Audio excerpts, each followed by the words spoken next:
The desert wind, a rabid dog, tore at the edges of Rodeo's duster. He tasted grit, felt it grind between his teeth. The air shimmered above the alkali flats, blurring the scene unfolding before him. A knot of men, faces hard and sun-baked, ringed a cottonwood. Dangling from its thickest branch, Billy, barely a man, twisted slowly. His boots scraped against the rough bark. He'd seen it before, this kind of justice. Swift, brutal. Usually he looked away.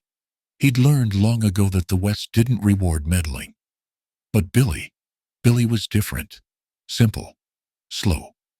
More likely to be led astray than to lead. Rodeo recognized the fear in the boy's wide, vacant eyes, even now. Fear and a desperate, silent plea. The posse had strung him up for horse theft. A roan mare belonging to Old Man Hemlock vanished from its pen 2 nights ago. Billy, caught riding the mare just outside of town, was the obvious culprit. No trial, no questions really, just judgment. Rodeo shifted in the saddle, the leather creaking a protest. He knew Hemlock, a hard man. A man who held grudges tighter than a fistful of dollars. He also knew Billy. Had seen him trying to mend a broken fence for Mrs. Peabody, the widow. Had seen him offering water to a stray dog. Acts of kindness, small and unnoticed in this harsh land. The boy coughed, a dry rattling sound that the wind carried away. Dust billowed from his lips. Denial, Rodeo figured. Denial that this was happening. Denial that he was about to die. Guilt gnawed at Rodeo. He'd seen men, harder men, men with blood on their hands and malice in their hearts, walk free. Men with money, men with influence. Billy had neither. He spurred his horse, a dun-colored Mustang named Whiskey, forward. The movement was subtle, almost imperceptible, but it broke the tableau. Heads turned. Murmurs rippled through the crowd. Rodeo didn't speak, didn't need to. His presence was a challenge, a silent question hanging in the air. Was this justice, or just a convenient way to rid themselves of a burden? He reined Whiskey to a halt at the edge of the circle, close enough to see the sweat beading on Hemlock's forehead, close enough to see the flicker of doubt in the eyes of a few of the younger men. He dismounted, slowly, deliberately. The only sound was the creak of leather and the mournful sigh of the wind. He dropped the reins, trusting Whiskey to stay put. He walked towards the cottonwood, his boots kicking up small puffs of dust. He kept his gaze fixed on Billy, on the boy's terrified eyes. The air crackled with unspoken tension. Hemlock took a step forward, his face flushed. "Rodeo," he growled, his voice rough as gravel. "This ain't your affair." Rodeo stopped a few feet from the tree. He didn't look at Hemlock, didn't acknowledge him. He just stared at Billy. A long, silent moment stretched out, heavy and suffocating. Then he reached into his duster. Rodeo reached into his duster. The air thickened, every breath held. Hemlock's hand twitched towards the pistol at his hip. The crowd, a silent jury, watched with bated breath, wondering if the silent rancher was about to escalate this into a bloodbath. But Rodeo didn't draw a gun. He pulled out a knife. A worn, bone-handled Bowie knife he'd carried since he was a boy.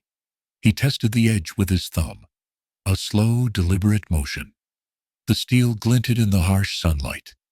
He stepped closer to the tree, the knife a sealant promise. Hemlock sputtered, "You gonna cut him down, Rodeo? You gonna side with a thief?" Rodeo still didn't answer. He ignored Hemlock, his gaze locked on Billy. He saw something in the boy's eyes now beyond the terror. A glimmer of hope. A fragile spark that threatened to be extinguished. The rope. It was thick, manila, chafing against Billy's neck. Rodeo reached out, his calloused fingers brushing against the rough fiber. He could feel the boy's pulse throbbing against the rope, a frantic, desperate rhythm. He began to saw, slowly, methodically. The knife bit into the rope. ending small strands of hemp spiraling down.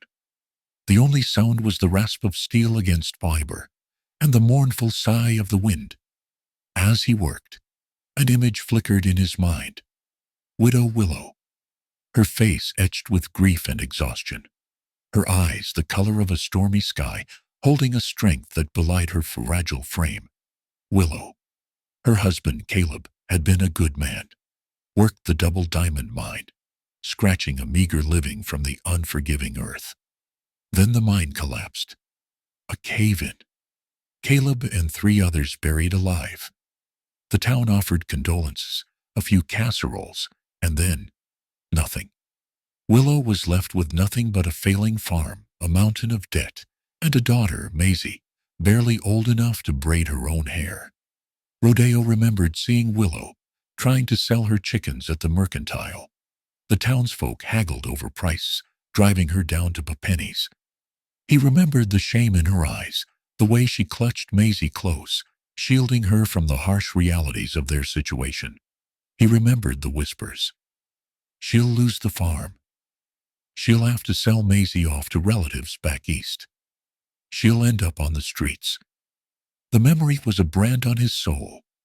The casual cruelty of the town, the indifference to Willow's plight. It mirrored Billy's situation now. Accused, judged, condemned, without a voice to defend himself. The rope parted. Billy slumped forward, unconscious. Rodeo caught him, lowering him gently to the ground. He laid him on his back, loosening the rope around his neck. He looked up at Hemlock, his face a mask of Casey's fury. "He's just a boy," he said, his voice low and gravelly, the first words he'd spoken since arriving. "And he's young, like a rabbit caught in a snake's earth." He stood up, dusting off his hands.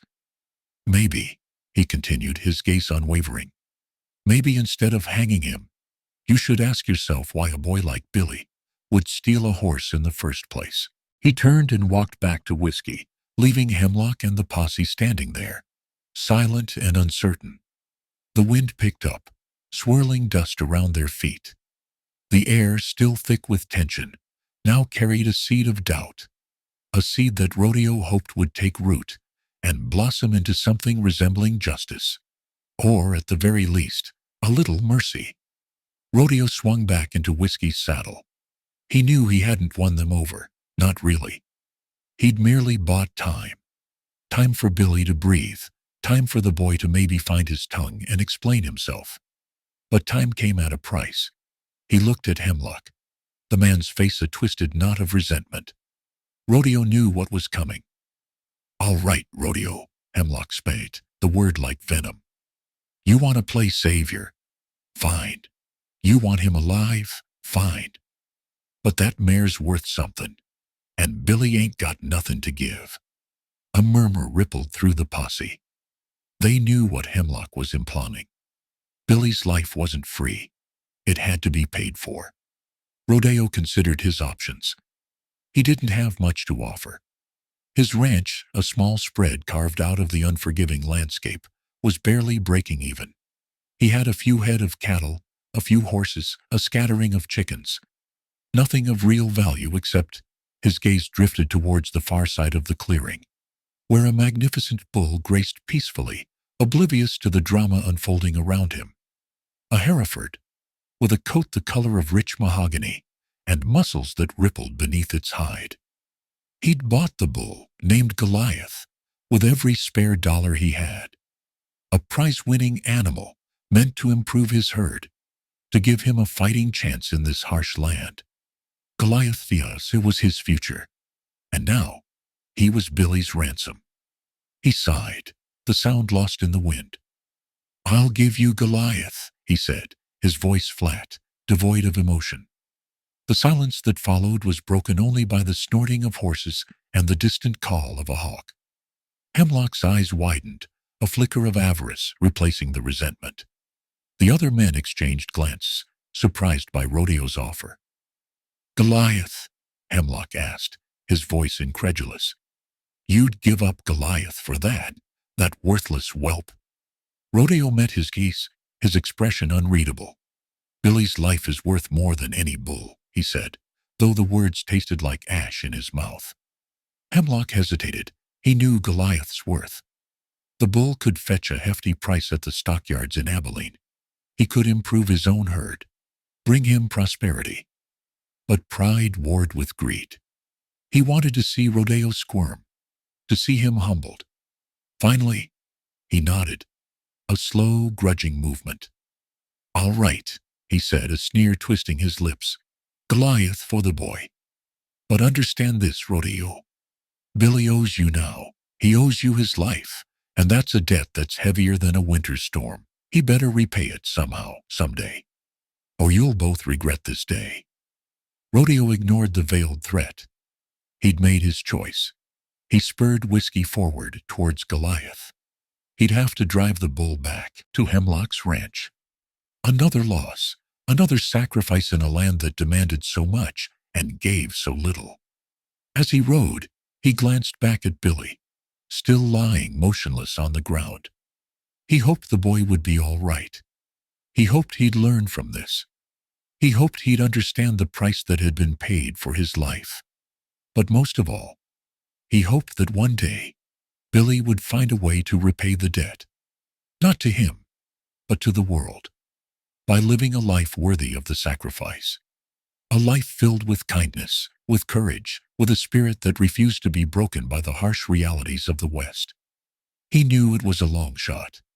But in this desolate land, hope was all he had left. And sometimes, hope was enough. Days later, the sun beat down on Rodeo's small cabin, turning the corrugated iron roof into a furnace. He was patching a hole in the fence, sweat stinging his eyes, when he heard a timid knock. He straightened, wiping his brow with a dusty forearm, and squinted towards the door. Standing there, small and hesitant, was Maisie, Willow's daughter. She clutched a chipped enamel mug in her small hands, her knuckles white.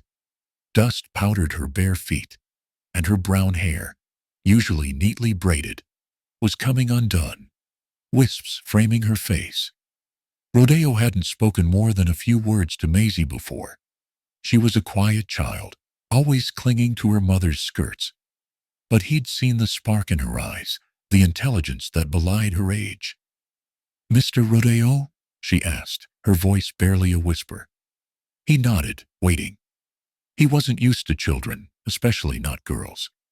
His life had been one of hard work and solitude. Women, these children, they belonged to a different world.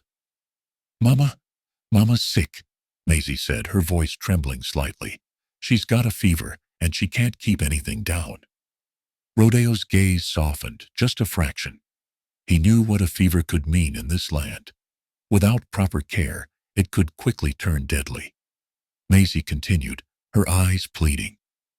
She asked me to come ask you if maybe you could spare a little milk, just a cup, for her to try and keep down." Rodeo was taken aback. Milk. Such a simple request. And yet, it felt like a mountain to him. He'd already given away Goliath. He was already struggling to make ends meet. Every drop of milk was precious, meant for his own sustenance. He hesitated. He could tell her no. He could tell her he didn't have any to spare. He could turn her away, just like the townsfolk had turned away her mother. But he couldn't. He looked at Maisie, at the fear in her eyes, the echo of Willow's strength. He saw the same desperate hope he'd seen in Billy's eyes just days before. And something gnawed him, something he thought had long been buried, stirred. He thought of Widow Willow, trying to sell her chickens, her face etched with exhaustion. He thought of the whispers, the casual cruelty of the town. He thought of the way she clutched Maisie close, shielding her from the harsh realities of their life. He sighed. "Wait here," he said, his voice gruff. He turned and walked towards the small barn, Maisie watching him, with wide, hopeful eyes. He went to Bess, his old milk cow, a gentle creature with a soulful gaze. He milked her slowly, carefully, filling Maisie's chipped mug to the brim. He brought it back to her, the white liquid gleaming in the sunlight. "Here," he said, handing her the mug. "Be careful now. Don't spill it." Maisie took the mug, her small hands trembling. "Thank you, Mr. Rodeo," she whispered, her eyes shining with gratitude. "Thank you so much." She turned and hurried away, her bare feet kicking up puffs of yeast. Rodeo watched her go, a strange feeling settling over him. It wasn't quite satisfaction, not quite pride. It was something softer, something akin to hope. He went back to fixing the fence, but his hands felt lighter now. He'd given away a cup of milk, a small thing really. But in this harsh land, small acts of kindness could mean the difference between life and death. And maybe, just maybe, he'd given Willow and Maisie a little bit of hope too. A hope that mirrored his own. A fragile belief that even in the most desolate of places, humanity could still bloom. The sun dipped lower, painting the skin hues of orange and blood red. Rodeo returned to Bess, the old cow patiently chewing her cud, her breath warm against his hand. He'd left the milking to her, for years now. His hands calloused and rough, better suited to mending fences and breaking horses than the gentle rhythm of milking. But Maisie's plea had stirred something within him, a memory, long dormant. He sat on the rickety stool, the metal cold against his worn denim. He placed the bucket beneath Bess's udder and began to squeeze, the warm milk frothing into the pail. The familiar scent, earthy and sweet, filled his nostrils, triggering a cascade of memories he'd tried to bury for 18 long years. Eliza, his wife. She'd loved the animals, each one a pet with a name and a story. She'd had a way with them, a quiet understanding that transcended words. She could coax a stubborn mule into pulling a plow, soothe a skittish mare with a gentle touch, and get Bess to give the sweetest milk this side of the Pecos. He remembered her laughter, bright and clear as a mountain stream, echoing through the barn. He remembered the way her eyes crinkled at the corners when she smiled, the warmth that radiated from her, like the sun on a cold winter day. He remembered the feel of her hand in his, strong and calloused, yet soft and comforting. But most of all, he remembered the silence, the deafening silence that had descended after she was gone. A silence that had filled his life, his ranch, his very soul. 18 years. 18 years since the fever took her. 18 years since the laughter died. 18 years of solitude broken only by the wind, whistling through the cracks in the cabin walls, and the mournful cry of the coyotes in the distance. He'd tried to move on. He'd tried to find another woman, another spark of joy. But the West was a harsh mistress, and grief a stubborn companion. He'd found no one who could fill the void Eliza had left, no one who could rekindle the flame that had been extinguished. He finished milking Bess, the bucket heavy in his hand. He stood up, his joints protesting with a groan. The barn was filled with shadows now, the only light filtering through the cracks in the walls. The silence pressed in on him, thick and heavy, amplifying the loneliness that had become his constant companion. He carried the bucket of milk back to the cabin, the image of Maisie's hopeful face etched in his mind. He knew he couldn't bring Eliza back. He knew he couldn't erase the years of solitude. But maybe, just maybe, he could offer a little comfort to Widow Willow and her daughter. Maybe he could ease their burden, even if, just for a moment. He poured a cup of the milk into a smaller container, careful not to spill a drop. He set it aside, ready for Maisie to collect in the morning. Then, he sat on the porch, the setting sun warming his face. He watched the sky darken, the stars beginning to twinkle in the vast expanse above. The West was a wild and unforgiving place, but it was also a place of beauty, of resilience, of hope. And in that moment, sitting on his porch, surrounded by the silence of the night, Rodeo felt a flicker of that hope ignite within him. A hope that maybe, just maybe, He could find a way to live again, a way to break free from the chains of grief and embrace the possibility of a future, however uncertain it might be. The next morning, Rodeo rose before dawn, the chill of the desert air biting at his skin. He fed the chickens, watered the horses, and mended another section of the fence, the rhythmic clang of the hammer, a familiar counterpoint to the chirping of the birds. But his mind wasn't on his chores. It was on Willow and Maisie, on the small cup of milk he'd given them, and on the emptiness that still echoed in his heart. He finished his chores, the sun beginning to paint the eastern sky with streaks of pink and emerald. He went back to the barn to Bess and milked her again, filling the bucket to the brim. He added to it a loaf of bread, fresh baked and still warm from the oven, the yeasty aroma a comforting presence in the cool morning air. He'd learned to bake during his marriage, Goliath teaching him the secrets of a good sourdough. It was a skill he hadn't used in years, but yesterday, driven by an unfamiliar impulse, he'd rekindled the embers of the old hearth. He carried the bucket and the bread to the edge of his property, setting them down near the path that led to Willow's farm. He didn't want to intrude, didn't want to force his charity upon her. He simply wanted to offer a helping hand, a small gesture of kindness in a world that often seemed devoid of it. He saw Maisie in the distance, a tiny figure against the vast landscape, her bare feet kicking up dust as she walked.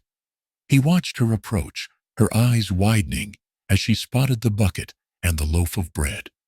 She stopped a few feet away, her gaze shifting from the offerings to Rodeo, her expression a mixture of surprise and gratitude. "Mr. Rodeo," she whispered, her voice barely audible above the morning breeze. He nodded, his gaze meeting hers. "The milk, it's for your mother," he said, his voice gruff. "And the bread, well, it's for both of you." Maisie hesitated, her eyes searching his. But we don't have anything to give you," she said, her voice filled with concern. "We can't pay you back." Rodeo shook his head. "I don't want your money," he said, his voice firm. "Just take the milk and the bread. Your mother needs it." He watched as she cautiously approached the bucket, her soft hands reaching out to touch the cool metal. She lifted the lid, peering inside at the creamy liquid. A smile, tentative but genuine, spread across her face. "Thank you, Mr. Rodeo," she said, her voice filled with emotion. "Thank you for everything." She carefully picked up the bucket, her small arms straining under the weight. She glanced at the bread, then back at Rodeo, her eyes questioning. He nodded again. "Take it," he said. "It's yours." She grabbed the loaf of bread, clutching it tightly to her chest. Then, with a final glance at Rodeo, she turned and hurried back towards her farm, her tiny figure disappearing into the distance. Rodeo watched her go, a strange feeling settling over him. It wasn't just the satisfaction of helping someone in need. It was something more profound, something that resonated deep within his soul. It was a sense of purpose, a feeling that he was finally doing something meaningful, something that mattered. He turned and walked back towards his cabin, the rising sun warming his back. He still felt the emptiness, the ache of loss that had been his constant companion for so many years. But it was different now.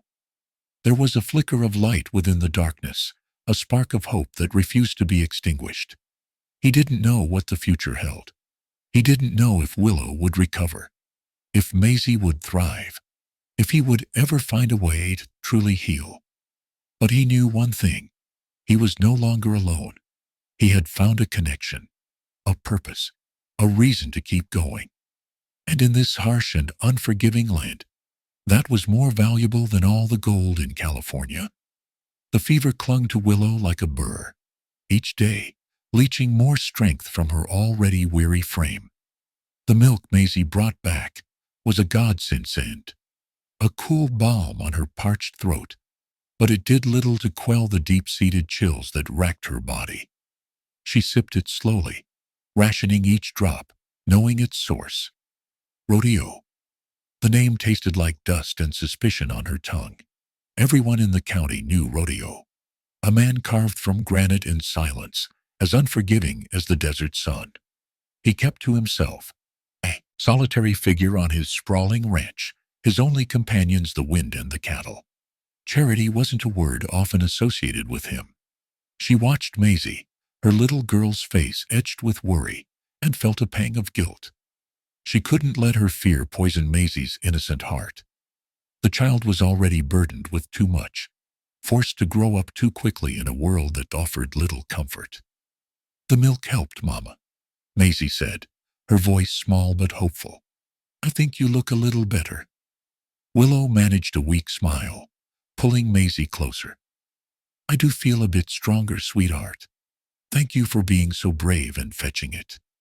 But in her heart, doubt thundered. Why would Rodeo, a man known for his stoicism and self-reliance, suddenly offer help? What did he want in return? Was it pity? Or something darker? Something that would ultimately cost her more than she could afford? She'd heard whispers, the kind that snaked through the town like rattlesnakes in the tall grass. Whispers about Rodeo's past, about a wife lost to fever, about a broken heart that had turned him to stone. Some said he was cursed, that misfortune followed him like a shadow. Others claimed he was simply a bitter old man, hardened by years of solitude. Whatever the truth, Willow knew that men like Rodeo didn't give freely. There was always a price, a hidden agenda. And she, with her threadbare clothes and her sickbed, had little to offer. The bread, too, was a puzzle. Fresh baked, still warm. It was a luxury she hadn't known in years. She ate a small piece, savoring the yeasty flavor, the soft texture. It filled her belly, but it couldn't fill the gnawing anxiety that churned within her. She looked out the window towards the distant hills where Rodeo's ranch lay. A hawk circled overhead, its sharp eyes scanning the land. She felt like that hawk was Rodeo, watching her, waiting for her to make a move. "Mama?" Maisie asked, tugging at her sleeve. "Can I go play outside? I finished my chores." Willow hesitated. She didn't want Maisie wandering too far, not with Rodeo's presence hanging over them. But she also couldn't keep her cooped up inside, not when the sun was shining and the air was fresh. "All right, sweetheart," she said, her voice strained. "But stay close to the house, and if you see Mr. Rodeo, be polite, but don't talk to him too much." Maisie nodded, her eyes shining with excitement. She ran out the door, her laughter echoing in the quiet air. Willow watched her go, her heart heavy with worry. She prayed that Rodeo's kindness was genuine, that he didn't have ulterior motives. But in the harsh reality of the West, hope was a fragile thing, easily crushed beneath the weight of suspicion and despair. She knew, with a chilling certainty, that she had to be careful. Rodeo's charity felt like a loaded gun, and she was holding it with trembling hands. Maisie's laughter, thin as a desert wildflower, was the only sound that could momentarily pierce Willow's fear. She watched her daughter chase butterflies near the creek, the sunlight catching in her hair. But even that joy was tainted, overshadowed by the looming dread that Rodeo's kindness had somehow invited. Then, the dust cloud appeared on the horizon, growing larger with unsettling speed. Willow's heart hammered against her ribs. It wasn't just one rider, but several, and the way they rode, purposeful, aggressive, spoke of trouble. She recognized the lead rider even before he reined in his horse, before her dilapidated porch. Barlow, a cattle baron with eyes like chips of flint, and a reputation that stank worse than a week-old carcass. "Willow," Barlow drawled, his voice a low rumble that carried a distinct threat. Two men flanked him, their hands resting on the butts of their revolvers. "Heard you been unwell. Shame about your husband." Willow swallowed, her throat dry. "Barlow, what do you want?" "Want? Why, I'm just here to collect what's owed," he said, his gaze sweeping over the meager farm. Your husband ran up quite a debt before he passed. Land, livestock, everything's forfeit." Maisie stopped playing, her eyes wide with fear as she ran to her mother's side. Willow wrapped an arm around her, pulling her close. "There's been a misunderstanding," Willow said, her voice trembling but firm. "My husband paid off his debts before he died." Barlow chuckled, a harsh, mirthless sound. "I got the paperwork right here that says otherwise. Seems your husband wasn't as honest as you thought, Widow Willow." He flourished a document, the yellowed paper crackling in the wind. "Unless you can produce the receipts, this land, and everything on it is mine." Willow knew she was beaten. Her husband, a good man, but a poor businessman, had likely been swindled. She'd suspected as much, but hadn't the strength to fight it. Now, Barlow was here to claim his prize. "Give us time," she pleaded, desperation creeping into her voice. "Just a few weeks. I can find work. I can pay you back." Barlow's eyes narrowed. "Time is money, widow. I ain't running a charity. You got until sundown to clear out. Everything stays." He nodded to his men. "Round up the livestock and make sure they understand. Everything stays." His men dismounted, their eyes cold and calculating as they began to herd the few chickens and the scrawny milk cow. Maisie began to cry, clutching Willow's leg. Willow felt a surge of anger, a fierce protectiveness for her daughter. She wouldn't let Barlow take everything. She wouldn't let him break them. As Barlow turned to leave, a figure emerged from the distance.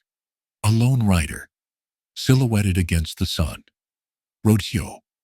He rode slowly, deliberately, his presence radiating a quiet menace that even Barlow seemed to notice. He stopped a few yards away, his gaze fixed on Barlow. "Barlow," Rodeo said, his voice low and gravelly. "Seems you're causing some trouble." Barlow scoffed. "This ain't your concern, Rodeo. This is a business matter between me and Widow Willow." Rodeo dismounted, his movements fluid and economical. He walked towards them, his spurs jingling softly in the dust. "I'm making it my concern," he said, his eyes hardening. "This land stays with the Widow Willow." Barlow laughed, a mocking sound that echoed across the desolate landscape. "You gonna stop me, old man? You and what army?" Rodeo didn't answer. He simply stared at Barlow, his silence more intimidating than any threat. And in that silence, Willow saw something flicker in Rodeo's eyes, a spark of something she couldn't quite name, but it felt like justice. And maybe, just maybe, a chance for hope. She didn't know what Rodeo was planning, but she knew, with a certainty that settled deep in her bones, that this wasn't just about her and Maisie. This was about something bigger, something older, something that ran deeper than the dust beneath their feet. This was about a debt, long overdue, finally coming due. Barlow's laughter died in his throat. He looked at Rodeo, really looked at him, and saw not just an old rancher, but something else, something dangerous, something that stirred a primal unease within him. He'd heard the stories, the whispers about Rodeo's past, about the darkness that lurked beneath his stoic exterior. He'd dismissed them as rumors, the idle gossip of bored townsfolk. But now, standing face to face with the man, he wasn't so sure. "All right, Rodeo," Barlow said, his voice losing some of its bluster. "What's your game? You suddenly taken a liking to charity? Don't tell me you're sweet on the widow." He spat on the ground, a dark wad of tobacco juice staining the parched earth. "She ain't got nothing to offer but dust and heartache." Rodeo ignored the insult. His gaze remained fixed on Barlow, unhearing, inwards. "I'll buy her debt," he said, his voice flat, devoid of emotion. "Name your price." Barlow's eyes widened in surprise. He hadn't expected this. He'd figured Rodeo would simply stand aside, content to watch Willow and Maisie be driven off their land. He'd underestimated the old man. "Buy her debt?" Barlow repeated, a slow grin spreading across his face. Well, now that's an interesting proposition. You got that kind of money, Rodeo? Thought you were just scraping by like the rest of us. I have enough, Rodeo said, his voice brooking no argument. Name your price, Barlow, and make it fair. Barlow considered for a moment, calculating his options. He could have pushed Rodeo, demand an exorbitant sum, but he sensed that would be a mistake. Rodeo wasn't a man to be trifled with. And besides, he could still make a tidy profit, even with a slightly reduced price. $500, Barlow said, his eyes gleaming with avarice. That's what her husband owed me. Plus interest, of course. Willow gasped, her hand flying to her mouth. $500 was an impossible sum, a fortune beyond her wildest dreams. She glanced at Rodeo, her heart pounding with a mixture of hope and disbelief. Rodeo didn't flinch. Done, he said, his voice as steady as a rock. I'll have the money for you by sundown. Barlow smirked. I'll be waiting, he said, his eyes lingering on Willow with a predatory gleam. Don't think this changes anything, widow. You still owe me. Just now, you owe it to Rodeo. He turned to his men. Let's go. We'll leave the livestock for now. Barlow and his men mounted their horses and rode away, leaving Willow and Maisie standing in the dust, their faces etched with shock. The silence descended, heavy and thick, broken only by the mournful cry of a distant hawk. Willow turned to Rodeo, her eyes filled with gratitude and confusion. Mr. Rodeo, she said, her voice trembling, I don't know what to say. Why would you do this? You don't even know me. Rodeo looked at her, his gaze softening slightly. I know you're a good woman, he said, his voice low. And I know that Barlow is a snake. Someone had to stand up to him. But $500, Willow said, shaking her head. That's an impossible amount. I'll never be able to pay you back. Don't worry about that now, Rodeo said, his voice firm. Just focus on getting better, and on taking care of Maisie. He turned to leave, but Willow stopped him. Mr. Rodeo, she said, her voice filled with emotion. Thank you for everything. Rodeo nodded, his gaze meeting hers for a moment. Then he turned and walked back to his horse, his figure silhouetted against the setting sun. He mounted his horse and rode away, disappearing into the vastness of the desert. Willow watched him go, her heart filled with a complicated mix of emotions. Gratitude, relief, confusion, and a growing sense of something else. Something that felt like hope, but also like a burden. She was free from Barlow, but now she was indebted to Rodeo, and she knew deep down that owing Rodeo was a far more complicated situation than owing Barlow ever could have been. The desert wind whispered around her, carrying the scent of dust and sagebrush, a constant reminder of the harsh realities of her life. She looked down at Maisie, who was still clutching her leg, her eyes wide with a mixture of fear and wonder. Willow knelt down and hugged her tightly. It's all right, sweetheart, she whispered. Everything's going to be all right. But as she held her daughter close, she couldn't shake the feeling that everything had just become a whole lot more complicated.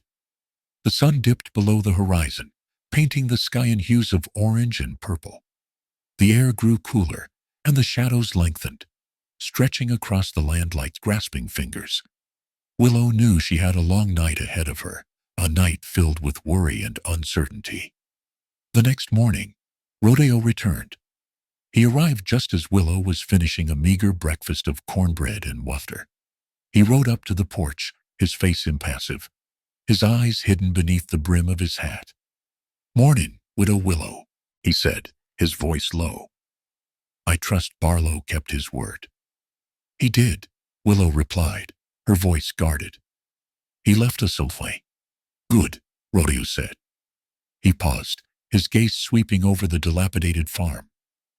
I have a proposition for you. Willow's heart sank. She'd known this was coming. There was no such thing as a free lunch in the West. "What kind of proposition?"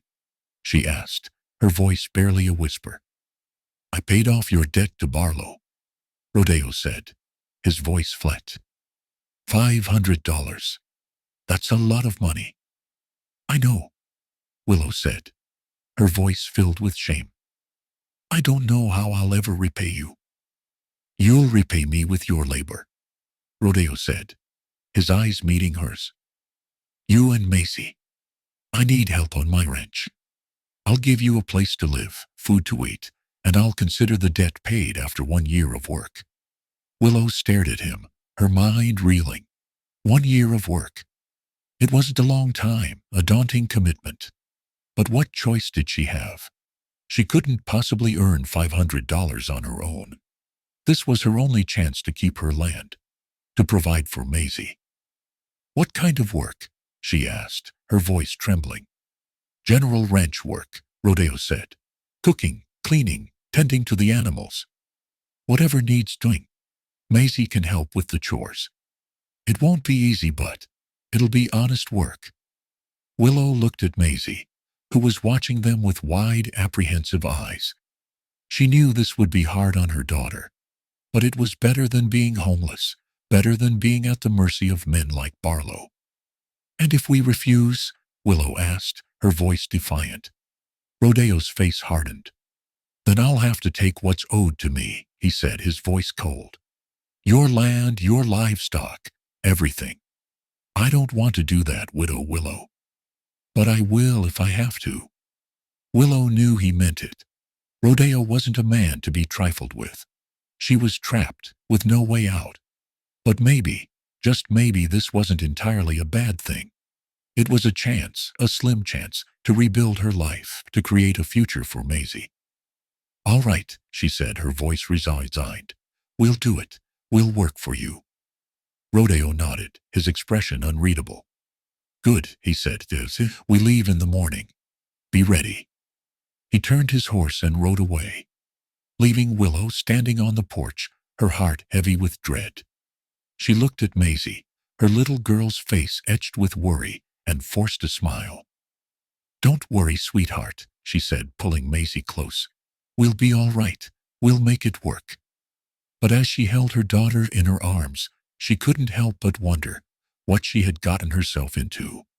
Rodeo's offer felt like a lifeline, but it also felt like a truth. She was now bound to this man, this silent, enigmatic figure, for an entire year. And she had no idea what the future held. What she didn't know, couldn't possibly fathom in that moment of desperate agreement, was that Rodeo wasn't just looking for cheap labor.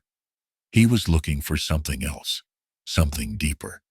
He was looking for companionship, for a connection, for a way to fill the void that had been gnawing at him since his wife died. The first weeks at Rodeo's ranch were brutal. The work was relentless, sunrise to sunset, and Willow's muscles ached in protest.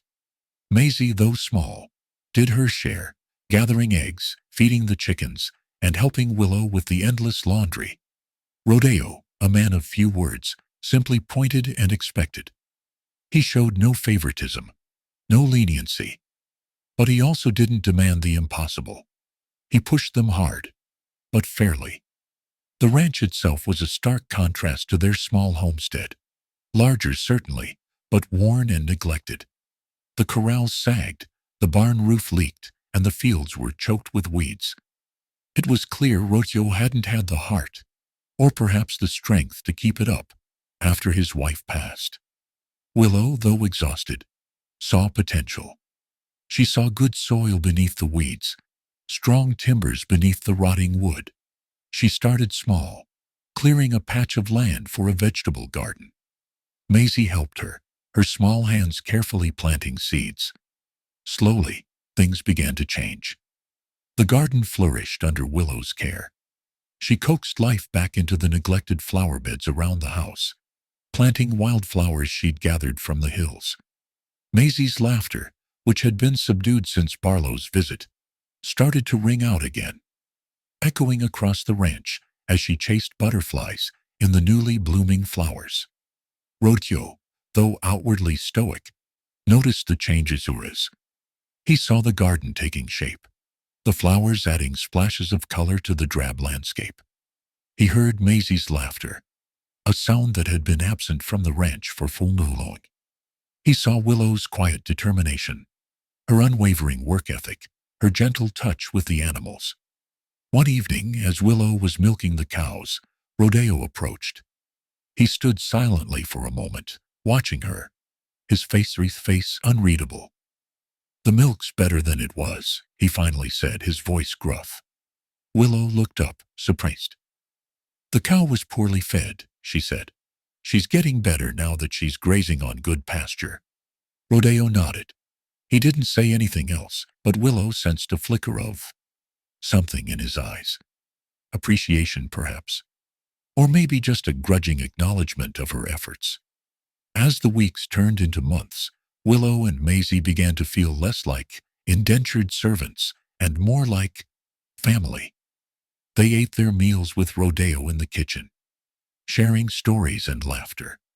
Maisie, emboldened by Rodeo's quiet presence, started to ask him questions about the ranch, about the animals, about his past. Rodeo in turn began to open up, slowly revealing glimpses of the man beneath the weathered exterior. He told them stories of his life as a young cowboy, of his adventures on the open range, of his love for his late wife. He showed Maisie how to ride a horse, patiently guiding her around the corral. One afternoon, Willow found Rodeo sitting on the porch, whittling a piece of wood. Maisie was sitting beside him, watching him intently. "What are you making?" Willow asked, approaching them. "A toy horse," Rodeo said, his voice low. "For Maisie." Willow's heart swelled with emotion. It was a simple gesture, but it spoke volumes. Rodeo wasn't just her employer. He was becoming a friend, a mentor, a father figure to Maisie. As Rodeo handed Maisie the finished toy, Willow saw a flicker of a smile cross his lips. It was a small smile, almost imperceptible, but it was there. And in that moment, she knew that something was changing on the ranch. Something was healing. The land was coming back to life, and so were their hearts. The debt to Barlow might be paid with labor, but the true payment was the warmth and life Willow and Maisie brought to Rodeo's desolate world. The fragile peace they'd built on the ranch shattered like glass on a cold morning. It started with a whisper. A stray comment overheard at the mercantile into town during Willow's infrequent trip for supplies. A farmer, loosened by whiskey, bragging about Barlow's latest acquisition. Prime grazing land just north of Willow's old homestead. Land, the man slurred, that had belonged to a young fella named Billy before he ran off after being accused of stealing Barlow's priced stallion. Willow dismissed it at first as idle gossip, the kind that swirled like dust devils in the dry air. But the seed of doubt had been planted. Back at the ranch, she found Rodeo oiling his saddle, his movements slow and deliberate. She hesitated, then spoke, the words tumbling out in a rush. I heard something in town about Billy, the boy who used to own the land next to mine. They said he stole Barlow's horse." Rodeo stilled, his gaze hardening. He knew Billy. A good kid, hard-working, honest, the kind who always offered a hand, even when he had little to spare. "What else did you hear?" he asked, his voice flat. Willow recounted the drunken farmer's words, the implication that Billy had fled to avoid prosecution. Rodeo listened, his jaw tight. When she finished, he stood, the saddle leather creaking under his weight. "I'll look into it," he said, his tone leaving no room for argument. He rode out the next morning before dawn, a silent figure swallowed by the vast landscape. Willow watched him go, a knot of anxiety tightening in her stomach. She knew Rodeo. When he set his mind to something, he didn't give up. He found Billy holed up in a dilapidated shack miles from town, working odd jobs under an assumed name. The boy was gaunt, his eyes haunted. He swore he hadn't stolen the horse, said he'd been framed. Rodeo listened, his gaze unwavering. He saw the truth in the boy's eyes, the desperation in his voice. He asked Billy to tell him everything, every detail of the day the horse went missing. Billy recounted how Barlow had been pressing him to sell his land, offering a pittance. He'd refused. The next morning, Barlow's priced stallion was gone, and Billy was the prime suspect. Barlow had offered him a choice: sell the land cheap and leave, or face jail. Billy, knowing he couldn't fight Barlow's influence, had chosen to run. Rodeo rode back to the ranch, his face a mask of fury. He found Willow tending the garden, Maisie playing nearby. He dismounted, his movements stiff. Barlow framed Billy, he said, his voice low and dangerous. He wanted his land. Willow gasped, her hand flying to her mouth. But why? Why? Why would he do that? Rodeo's eyes narrowed. Because Barlow is a greedy son of a bitch, he said, his voice like a rasp. And he'll stop at nothing to get what he wants. He looked at Willow, his gaze intense. He didn't just want Billy's land, Willow. He wanted yours too. He drove your husband into debt, knowing he couldn't pay. He was planning on taking everything from you. The realization hit Willow like a physical blow. Barlow hadn't just been collecting debts. He'd been orchestrating a land grab, preying on the vulnerable, driving them to desperation. And she, her husband, and now Billy, had been pawns in his cruel game. The kindness, the hope she'd started to feel on Rodeo's ranch, threatened to crumble beneath the weight of Barlow's calculated malice. That evening, Rodeo didn't eat. He sharpened his knife, cleaned his rifle, each movement precise and deliberate. He was preparing for war, not just against Barlow, but against the darkness that had settled over the valley, a darkness fueled by greed and unchecked power. Willow watched him, her heart pounding in her chest. She knew what he was planning. He was going to confront Barlow, to expose him for what he was. And she knew that confrontation wouldn't be peaceful. As the sun dipped below the horizon, casting long shadows across the ranch, Rodeo saddled his horse. He looked at Willow, his eyes filled with a mixture of determination and concern. "Stay here," he said, his voice low. "Keep Maisie safe." Willow shook her head. "I'm going with you," she said, her voice firm. "This is my fight too." Rodeo hesitated, then nodded. He knew he couldn't dissuade her. She was as stubborn as he was. He helped her onto her horse, then swung into his own saddle. They rode into town under the cloak of darkness, the only sound the rhythmic thud of their horses' hooves on the dusty road. The town was quiet. The saloons shuttered, the streets deserted. Barlow held this town in his fist, and fear kept the townsfolk inside. They found Barlow in his office above the bank, a bottle of whiskey on his desk, his feet propped up on a stack of ledgers. Rodeo kicked the door open, the sound echoing through the silent building. Barlow looked up, his eyes widening in surprise. He reached for the pistol on his desk, but Rodeo was faster. He drew his own gun and leveled it at Barlow's head. "Get up, Barlow," Rodeo said, his voice cold. "It's time you faced the music." Barlow, his face pale, slowly stood. "Rodeo," he said, his voice trembling, "what's the meaning of this?" "You know damn well what the meaning of this is," Rodeo said, his voice like a rasp. "You framed Billy. You drove my father to ruin. You've been preying on innocent people for years, and it's time it stopped." Barlow scoffed. "You can't prove anything," he said, his voice regaining some of its bravado. "It's just your word against mine." "I don't need proof," Rodeo said, his eyes narrowing. "I have justice." He shoved Barlow out of the office and into the street. A small crowd had gathered, drawn by the commotion.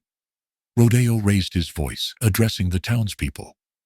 "This man is a liar and a cheat," he shouted. "He's been stealing your land, your livelihoods, your futures. He framed Billy. He drove good men into the ground. Barlow tried to interrupt, but Rodeo silenced him with a glossary. Let the people decide, Barlow. Rodeo spat. Let them decide if they'll live in fear any longer. A murmur rippled through the crowd. People started to step forward, to voice their grievance, their suspicions, their fears. Barlow's carefully constructed facade began to crumble. Suddenly, Barlow lunged for a hidden derringer. Willow saw it coming and shouted a warning. Rodeo reacted instantly, firing his gun. The bullet struck Barlow in the chest. He staggered back, clutching his wound, his eyes filled with disbelief. Chaos erupted. Barlow's men, hidden in the shadows, opened fire. Rodeo and Willow dove for cover, returning fire with deadly accuracy. The gunfight was brief and brutal. Rodeo, hardened by years on the range, moved with a speed and precision born of necessity. One by one, Barlow's men fell. When the smoke cleared, Barlow lay dead in the dust. His reign of terror was over. The townspeople emerged from their hiding places, their faces a mixture of relief and awe. Rodeo stood, his gun still smoking, his gaze sweeping over the crowd. He looked at Willow, his eyes filled with a quiet satisfaction. He had defended her, avenged his father, and brought justice to the valley. The darkness had been pushed back, at least for now. The aftermath was quiet, unsettlingly so. The echoes of gunfire faded, replaced by the shuffling of feet and hushed whispers. The townsfolk, freed from Barlow's grip, seemed unsure of what to do next. They'd lived under his thumb for so long. The taste of freedom was both exhilarating and unfamiliar. Rodeo, ever the stoic, simply holstered his gun and turned to Willow. He offered a curt nod, a silent acknowledgement of the shared ordeal, the shared victory. He knew the fight wasn't truly over. Barlow's influence ran deep, and it would take time, and likely more bloodshed, to truly cleanse the valley. But for now, there was a fragile peace, a chance to rebuild. They rode back to the ranch in silence, the vast expanse of the night sky stretching above them. Maisie was asleep, bundled in a blanket in the back of Willow's wagon, oblivious to the violence that had unfolded. Willow looked at her daughter, her heart aching with a mixture of fear and gratitude. They had survived. They were safe. For now. The next few weeks were a blur of activity. The town, with Rodeo's quiet guidance, began to organize itself, electing new leaders, establishing a fair legal system. The shadow of Barlow still lingered, a chilling reminder of the darkness that could take root if vigilance waned. But there was also a newfound sense of hope, a belief that things could be different. Back at the ranch, Willow threw herself into her work, finding solace in the rhythm of the land. She expanded her garden, planting rows of corn, beans, and squash. She tended to the livestock, ensuring they were well fed and cared for. With each taste she felt a sense of healing, a reclaiming of her life, her independence. Maisie blossomed under Willow and Rodeo's care. She spent her days exploring the ranch, chasing butterflies, and helping with the chores. Rodeo, though still a master of few words, took a special interest in her, teaching her how to ride, how to shoot, how to survive in the harsh landscape. He was filling the void left by her father, offering her a sense of security and belonging she hadn't known since they'd lost everything. One evening, as the sun dipped below the horizon, painting the sky in hues of orange and purple, Willow found Rodeo sitting on the porch, whittling. Maisie was beside him, her small hand resting on his arm. "What are you making?" Willow asked, approaching them. Rodeo looked up, a rare smile gracing his lips. "A birdhouse," he said, his voice low. "For the bluebirds." Willow smiled, her heart swelling with emotion. It was a simple gesture, but it spoke volumes. Rodeo wasn't just providing for them. He was nurturing them, helping them to heal, to rebuild their lives. As Rodeo finished the birdhouse, and Maisie carefully placed it in a tree near the garden, Willow felt a sense of peace settle over her. The land, once barren and desolate, was coming back to life. The flowers were blooming, the crops were growing, and Maisie's laughter echoed across the valley, a testament to their resilience, their unwavering spirit. The seeds of hope, planted amidst the dust and ashes of the past, were finally beginning to sprout. The debt to Barlow was settled, not just with labor or lead, but with Githa, with love, and with the quiet promise of a future worth fighting for. The West was still wild, still unforgiving, but here, on this small patch of land, a new kind of story was being written. The last sliver of sun dipped below the horizon, and the sky blazed with hues of orange, crimson, and violet. Willow leaned against the porch railing. Maisie nestled beside her, her small hand tucked securely in Willow's.